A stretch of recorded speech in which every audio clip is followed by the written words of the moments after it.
हिजो आज हरेक व्यक्तिको हातमा मोबाइल फोन हुने गर्दछ। हरेक समयमा हामी मोबाइलमै आफ्नो समय बिताइरहेका हुन्छौँ। मोबाइल सम्बन्धी केही अनौठा रोचक तथ्यहरू जो तपाईलाई थाहा नहुन सक्छ। आज यस भिडियोमा 10 यस्तो तथ्यहरूको बारेमा कुरा गर्नेछु जो तपाईहरूलाई बिल्कुलै रोचक अनि नयाँ लाग्नेछ। सामान्यतया दुई क्याटेगोरीका मोबाइल फोन दैनिक जीवनमा प्रयोग भइरहेका हुन्छन्, एन्ड्रोइड र आइओएस यानी कि आइफोन। दुई फोन मध्ये तपाईँ यदि आइफोन युजर हो भने तपाईलाई गुड न्यूज। फोनमा एट्याक गर्ने 99% मालवेयरले एन्ड्रोइड फोनलाई मात्र टार्गेट गरेका हुन्छन्। सायद भोक र प्यास बिना मानिस बाँच्न सक्दछन्, तर आजकल मोबाइल एउटा यस्तो आवश्यकता भएको छ कि मोबाइल बिना विश्वको झन्डै आधा मानिस बाँच्नै सक्दैनन्। झन्डै 46% मानिस मोबाइल बिना बाँच्नै सक्दैनन्। How many days you can spend without mobile phone? तपाईँ कति दिन वा कति समय मोबाइल बिनै बाँच्न सक्नुहुन्छ? Please comment down. Mobile phones are essential, but can you imagine there are more peoples in the world that have more phone than toilets? यानी कि संसारमा यति धेरै मानिसहरू छन् जोसँग चाहिँ टोयलेट्स भन्दा पनि मोबाइल धेरै छ। संसारमा टोयलेट्स भन्दा इसेन्शियल मोबाइल भइसकेको छ।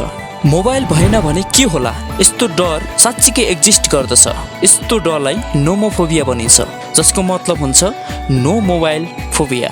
मोबाइल भएन भने के होला भन्ने डर। कुनै मानिसले एक दिनमा लगभग 110 चोटि आफ्नो मोबाइल फोन चेक गर्ने गर्दछ। त्यसमा पनि लगभग बेलुकीको समय 5 देखि 8 बजेसम्ममा एकदमै धेरै मानिसले आफ्नो फोन चेक गर्ने गर्दछन्। सुन्दा अचम्म लाग्न सक्छ, तर यो फ्याक्ट रियल हो। फोन युरिन यानी कि पिसाबबाटै चार्ज गर्न सकिन्छ, तर सामान्यतया यो वैज्ञानिकहरूले मात्र प्रयोगशालामा प्रयोग गरेका छन्। Don't try this at home. सबैलाई थाहा भएकै कुरा हो आइफोन कति पपुलर छ भनेर। सन् 2012 मा दिनको करिब 3,40,000 आइफोन बिक्री भएको थियो। त्यसै साल 125 मिलियन आइफोन बिक्री भएको थियो। Never underestimate your phone in modern days.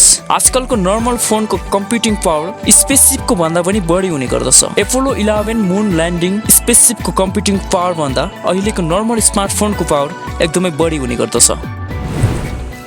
Mobile phone जति बेला हामीसँगै भइरहन्छ, जसले अनेक प्रकारका जर्म्स ब्याक्टेरियाहरूलाई क्यारी गरिरहेको हुन्छ। अनुसन्धान अनुसार हामीले प्रयोग गर्ने टोयलेट सिट भन्दा पनि फोहोर हुन्छ मोबाइल फोन, त्यो पनि 18 गुणा भन्दा बढी फोहोर। So remember to clean your phone regularly and safely. 21औं शताब्दीमा आउँदा मोबाइल फोन एकदमै सस्तो भइसकेको छ, सबैको हातमा पुगिसकेको छ। तर पहिलो मोबाइल डिभाइसको प्राइस पनि 2500 पाउन्ड रहेको थियो। उक्त फोनलाई अमेरिकन मार्टिन कुपर नाम गरेका व्यक्तिले सन् 1983 मा बेचेका थिए।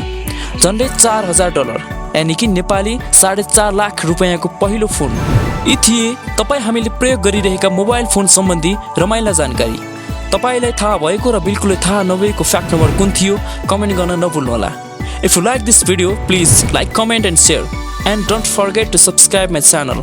च्यानललाई सब्स्क्राइब गरी बेल आइकन क्लिक गरिदिनु होला ताकि आउँदो इन्फर्मेटिभ भिडियो तपाईलाई सजिलै नोटिफाई होस्।